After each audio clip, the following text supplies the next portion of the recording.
Bismillahirrahmanirrahim.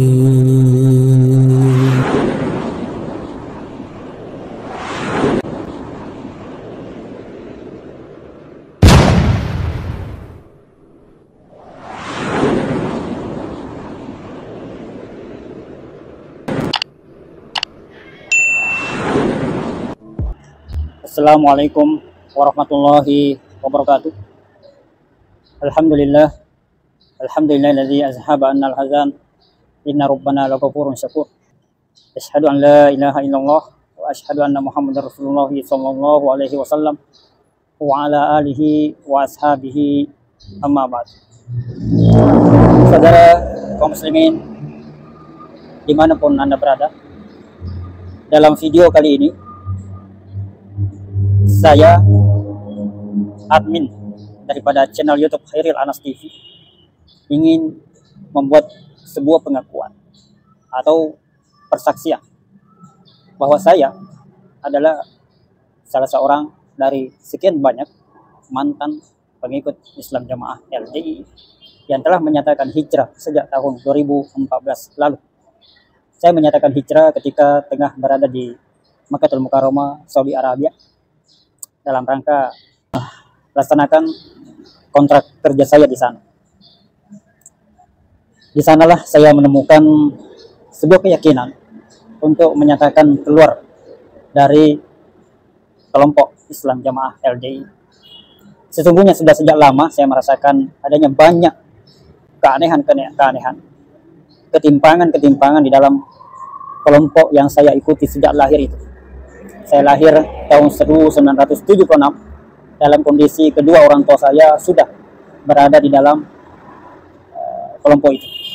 Sehingga saya lahir besar, dibimbing, dibina, digembleng dengan pemahaman Islam Jamaah LDI. Sebuah pemahaman yang kami yakini bahwa itulah adalah Islam yang paling benar, jalan tunggal menuju masuk surga, selamat dari neraka. Namun seiring perjalanannya waktu, ada satu hal yang sulit saya terima ketika kita dilarang untuk berkasih-kasihan, dilarang untuk bergaul secara lahir batin dengan saudara-saudara kita yang di luar kelompok Islam Jamaah. Boleh bergaul katanya, tetapi sekedar berpura-pura baik. Kebaikan itu tidak boleh merasuk ke dalam jiwa. Hanya lahiriahnya saja kita nampak baik, tetapi secara batiniah kebaikan-kebaikan itu tidak boleh mendarah daging. Itu sebuah hal yang pertama kali membuat hati saya bertanya-tanya ketika saya sempat mengenyam pendidikan di bangku perkuliahan. Ketika itu ya saya aktif di kegiatan kampus dan banyak bergaul dengan teman-teman di luar selain dari kalangan Islam Jamaah. Hati kecil saya itu menolak instruksi itu tadi, bahwa kita boleh bergaul dengan siapa saja, tetapi tidak boleh lahir batin, hanya luarnya saja. Hati kecil saya bertanya, ada apa? Kenapa? Lalu timbul jawaban bahwa nanti kalau kita bergaul di luar, nanti kita punya pemahaman bahwa semua Islam itu sama. Itu jawaban yang muncul ketika itu, ketika di balik pertanyaan-pertanyaan dalam hati saya muncul. Lalu kemudian berkembang, lahirlah kemudian praktek takiyah, fatonah, bitona budi luhur.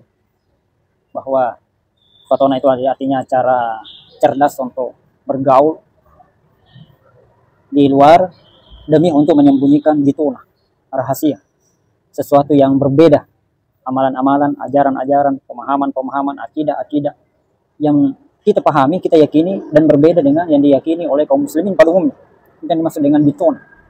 Kita sembunyikan itu dengan cara berbudi luhur.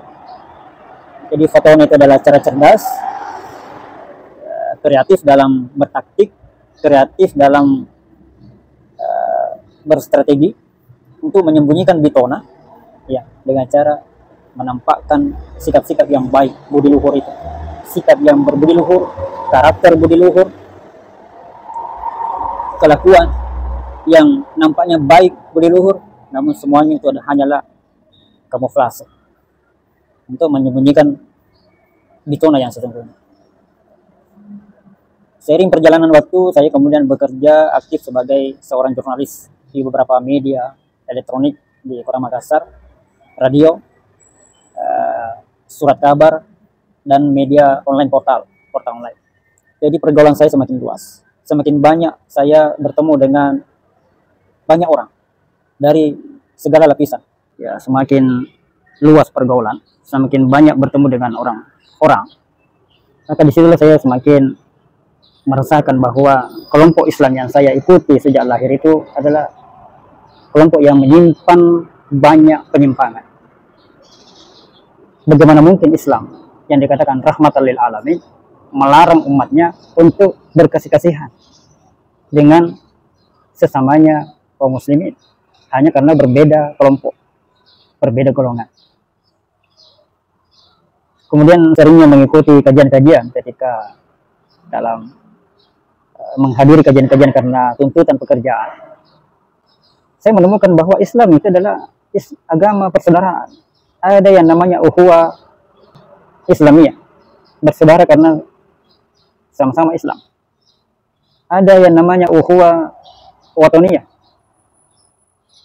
bersaudara karena sebangsa dan setanah air. Mungkin tidak sama agamanya, mungkin tidak sama akidahnya, tetapi Islam tetap menuntut umatnya untuk bersaudara karena dia sebangsa dan setanah air. Ada ukhuwah karena ukhuwah basoriyah, ada ukhuwah basoriyah, bersaudara karena sama-sama sebagai manusia. Itu tidak pernah saya temukan selama saya berada di dalam kelompok Islam Jamaah LDI yang saya yakini sejak lahir sampai besar. Kemudian singkat cerita, saya kemudian berangkat ke Saudi Arabia untuk mengikuti kontrak kerja di sana. Dan di sana semakin saya menemukan bahwa ternyata benar kelompok Islam Jamaah yang saya ikuti dari lahir sampai tua itu, sampai umur memasuki umur 40 tahun, betul-betul lain daripada yang lain, lain daripada Islam yang lain. Di usia 40 tahun itulah saya kemudian dikodar bisa mendaki naik ke Jabal Nur,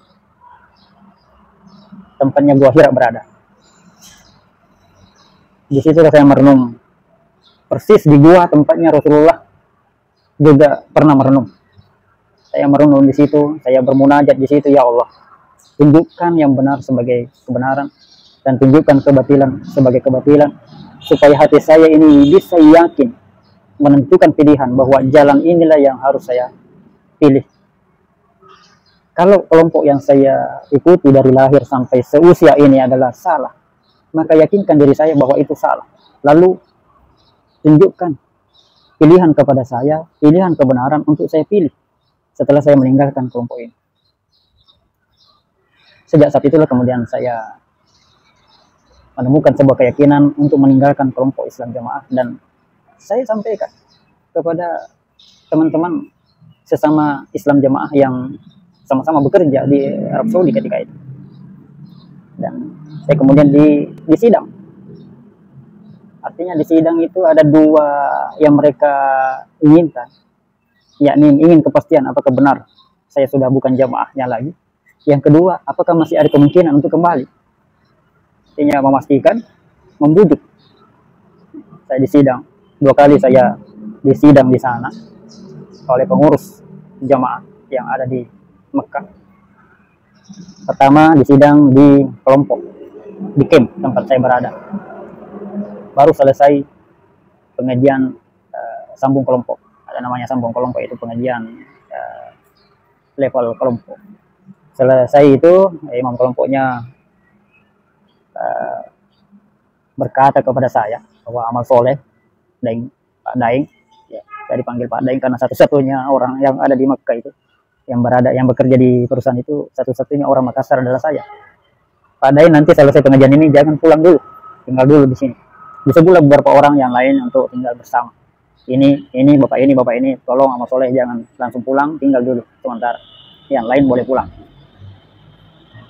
Tinggallah saya bersama dengan jajaran pengurus yang disebutkan namanya itu. Pertanyaan mereka adalah, apakah benar Pak Daeng sudah bukan jamaah lagi? Kalau memang benar, ya apa alasannya? Ketika saya mengatakan benar, saya bukan. Kenapa masih ikut pengajian ya? Karena saya menunggu momen seperti ini. Karena saya tahu ketika saya diketahui bahwa bukan jamaah lagi, tentu akan proses seperti ini, sidang. Ya, dan saya tidak mungkin, saya tidak terbiasa mengatakan sesuatu yang tidak ditanyakan kepada saya. Karena bapak bertanya, maka saya menjawab. Ya. Kemudian mulailah proses membujuk itu. Ya, Pak Daeng sudah salah. Pak Daeng mungkin terpengaruh. Pak Daeng mungkin sering mengobrol atau sering berkomunikasi, sering berhubungan dengan orang-orang salafi. Saya bilang, saya tidak tahu apa itu salafi. Yang saya lakukan selama ini adalah mengikuti halakah di Al-Haram, halakah di Masjid Nabawi, dan di situ saya menemukan sebuah keyakinan bahwa apa yang kita jalani selama ini keliru. Nah, itulah yang dikatakan salafi Pak Daeng. Pak Daeng tidak tahu itu salafi. Saya tidak tahu. Yang saya tahu adalah saya mengikuti halakah. Mumpung saya ada di sini, kapan lagi saya menuntut ilmu? Walaupun tidak lewat cara formal melalui bangku kuliah, tapi ternyata ada jalan untuk mengisi diri dengan ilmu, mengikuti majelis taklim, yaitu halakah yang bisa diikuti oleh para ekspatriat dari Indonesia. Kita ini semua bapak-bapak tidak memanfaatkan itu, sehingga terkungkung dalam kepahaman yang selama ini dianggap benar ternyata salah. Kenapa bapak-bapak tidak memanfaatkan mumpung ada di sini? Kan kita semua mengakui bahwa ini adalah tempatnya, sumbernya Islam yang dijaga kemurniannya oleh Allah. Dua tempat ini, Makkah Madinah, sampai akhir zaman. Kalau kita sudah memahami itu, kenapa kita tidak lakukan? Nah, jangan terlalu banyak bicara, Daeng. Sekarang Daeng punya dua pilihan saja, mau tetap di Salafi atau mau kembali ke jemaah. Kemudian saya disodori surat tobat. Kalau mau kembali, ini isi surat tobat. Saya katakan tidak. Ketika saya sudah menemukan sebuah kesalahan, maka saya harus meninggalkan kesalahan itu. Dan ketika saya menemukan sebuah jalan kebenaran, maka saya akan memilih jalan kebenaran itu. Saya tidak kembali. Saya tidak akan kembali. Pengakuan itulah kemudian jadikan dasar untuk menghubungi pengurus yang ada di Makassar, bahwa atas nama jamaah ini, asal ini sudah murtad. Ketika saya pulang ke tanah air, beberapa pengurus bergantian datang ke rumah, mencoba membujuk agar kembali. Tapi usaha mereka gagal, akhirnya ya diboikot di situ. Boikot. Itu pengakuan saya, dan pada video-video berikutnya saya akan menceritakan hal-hal yang lain lagi. Video ini saya khususkan untuk menceritakan proses bagaimana saya hijrah dari kepahaman Islam Jamaah LDI yang berakidah takfiri dan banyak melakukan amalan-amalan bid'ah menyalahi sunnah. Itu akan saya jelaskan nanti di video-video berikutnya. Jazakumullahu khair, barakallahu fikum. Assalamualaikum warahmatullahi wabarakatuh.